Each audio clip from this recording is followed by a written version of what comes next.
আমাকে অনেকে বলেছে দিদি তুমি ব্লগ বানাও কিন্তু তুমি সামনে আসো না, কেন সামনে আসো না? তো তার জন্য সবারই খারাপ লাগে। তো বলেছিল আমাকে সামনে এসে ভিডিও বানাতে, ভিডিও দেখাতে, তাহলেই তাদের খুব ভালো লাগবে আর মানে খুশিও হবে।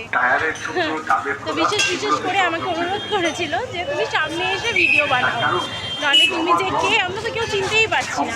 তো সেই জন্য তো আমি তোমাদের সামনে এই জন্যই আসলাম যে আমি মধুমিতা যাদব, আমি তোমাদেরকে ব্লগ বানিয়ে দেখাই। তো চলো আমরা ভারত চক্রের দিকে চলে যাই, আমরা যাবো ভারত চক্রতে, ঠিক আছে? তোমরা কিন্তু সাথে থেকো, তোমাদেরকে দেখাবো, আমি সমস্ত ভিডিওটাই তোমাদের সাথে শেয়ার করবো।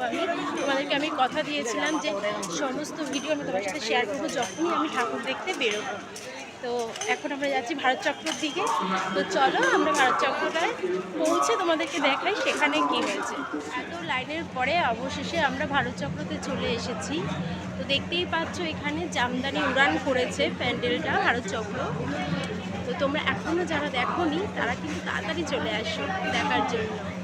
তো চলো তোমাদের সাথে শেয়ার করি জামদানি উড়ান কীরকম করেছে। শেষে আমরা ভারত চক্রতে চলে এসেছি, এত লাইন ছিল, সেই লাইন পার করে আমরা ভারত চক্রতে চলে এসেছি। তো দেখো এটা হচ্ছে জামদানি উড়ান করেছে।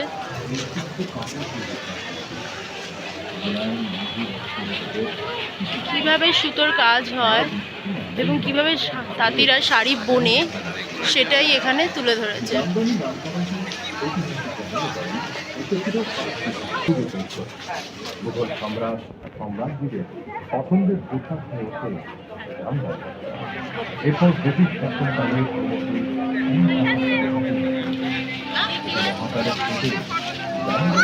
সুন্দর হাতের কাজ এদের, দেখো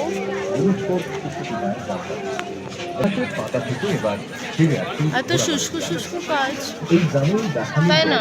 জাতীয় পুরস্কার প্রাপ্ত তার শিল্পী সুশান্ত শিল্পীর কাছ থেকে জানা গেল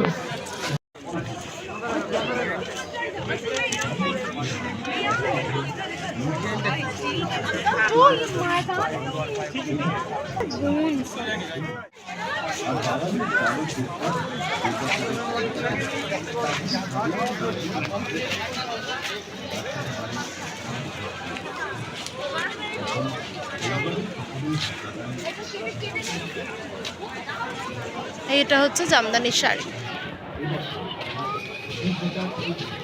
দেখো প্রত্যেকটা কাজ এত সুন্দর, হাতের কাজ দেখো।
পুরো কভার